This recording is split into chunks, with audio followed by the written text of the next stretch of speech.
Have you ever felt utterly overwhelmed by the noise around you, the endless stream of opinions, expectations, and the relentless pressure of keeping up?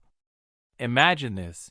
Ancient Stoic philosophers over 2,000 years ago faced the same human emotions, struggles, and questions about identity and purpose that we grapple with today. It's fascinating, isn't it, that the wisdom from centuries past still holds profound relevance in our modern, fast-paced world? Today, we're diving deep into the Stoic way of life, uncovering timeless truths that can help us navigate the chaos of the 21st century with grace, resilience, and profound inner peace. Whether you're struggling with stress, seeking meaning, or simply curious about a philosophical approach to life that has stood the test of time, you're in the right place. Together, we'll explore how Stoicism isn't just a set of ideas, but a practical guide to living more fully. Care less about people's opinion authentically and serenely. And if you're eager to embark on this journey of self-discovery and timeless wisdom with us, please hit that subscribe button. And remember, every part of this video is crafted with you in mind, so don't skip any section. Each moment is a step towards a more stoic, resilient you. Isn't it curious how much we all, at some point in our lives, find ourselves entangled in the web of others' opinions?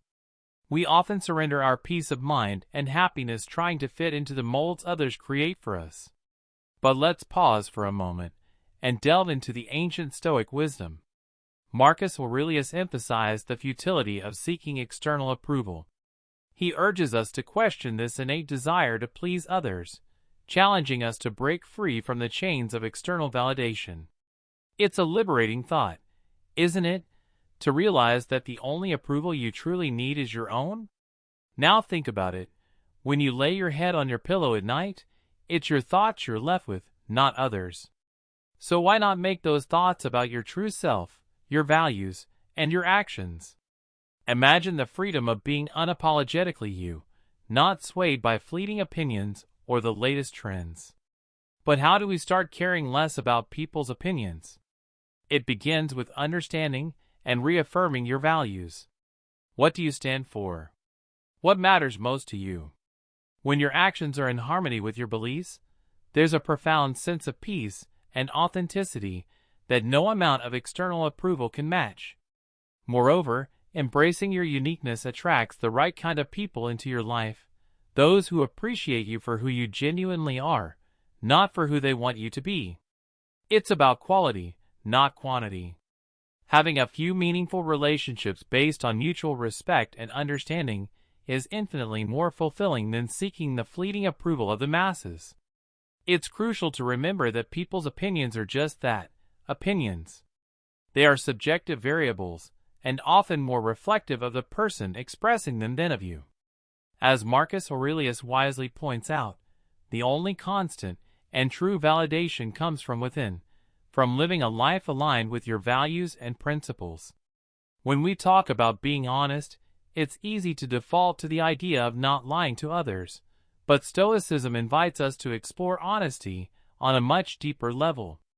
It's about aligning our external actions and words with our internal values and beliefs. This alignment fosters a profound sense of integrity and wholeness. Imagine the peace that comes from knowing your actions are not just surface-level performances, but true reflections of your inner self. Epictetus, one of the great Stoic philosophers, really hammers this point home. He suggests that honesty doesn't just make moral sense, it makes practical sense. Think about it. Deceit requires us to remember our lies, cover our tracks, and live in constant fear of being found out.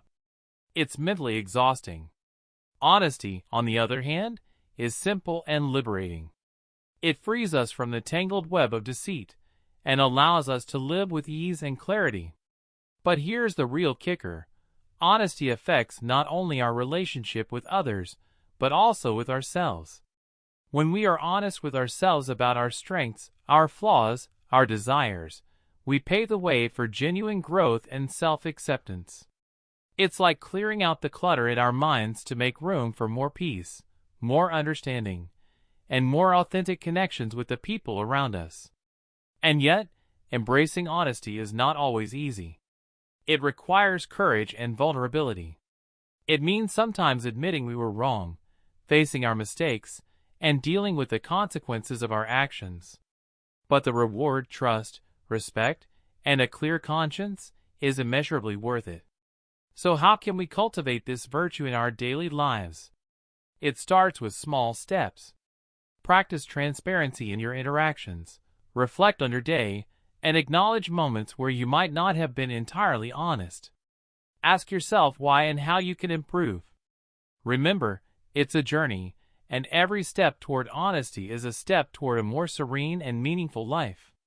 We've all felt that sting, that immediate reaction when someone's words or actions seem to hit us right where it hurts. Seneca, with his profound understanding of human nature, reminds us to look beyond the surface.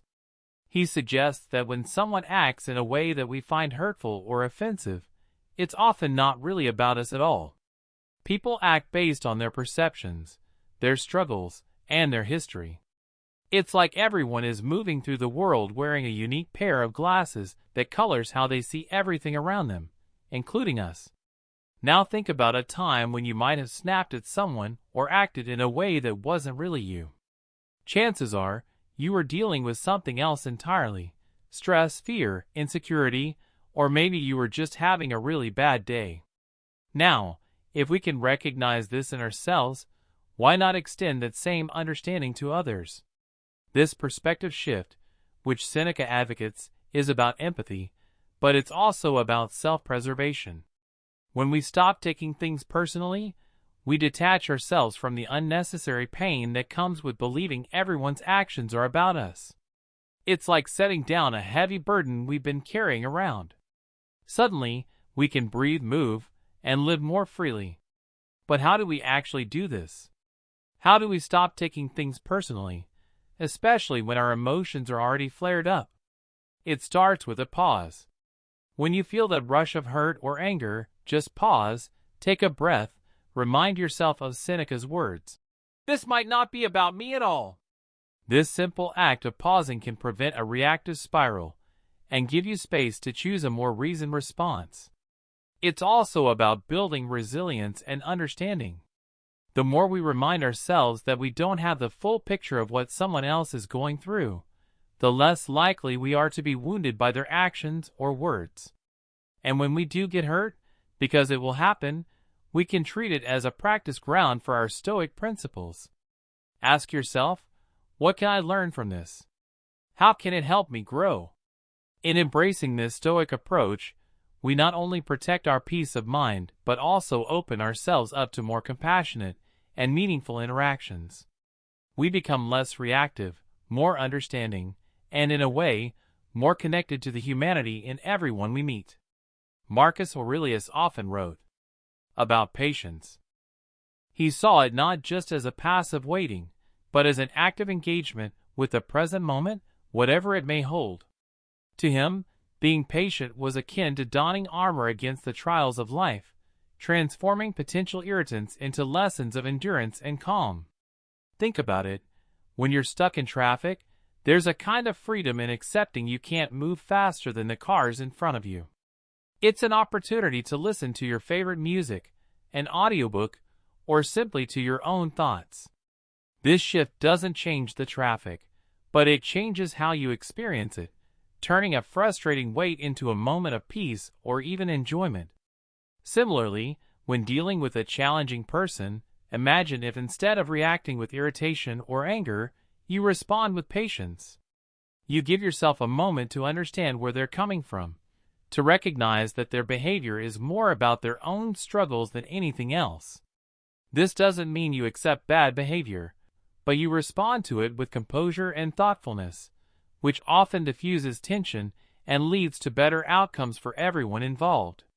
Patience, in the Stoic sense, is about embracing the moment rather than fighting against it. It's about seeing the delay, the annoyance, or the obstacle as part of the path, not a deviation from it. Every moment of impatience is a chance to practice, to deepen your understanding of Stoicism, and to cultivate a serene mind. But how can we cultivate this patience in our everyday lives? It starts with awareness. Recognize when impatience is starting to bubble up inside you. Then, pause, take a deep breath, remember Marcus Aurelius and the countless others who have faced far greater trials with patience and dignity. Another practical step is to adjust your expectations. Often, our impatience stems from things not going according to our plan. But if we remind ourselves that we're not in control of everything, only our response to things, we can set more realistic expectations and find peace in the unfolding of life, however it happens. View each test of patience as an opportunity, not a hurdle. Like a muscle that gets stronger with exercise, your capacity for patience grows every time you choose it over frustration or anger.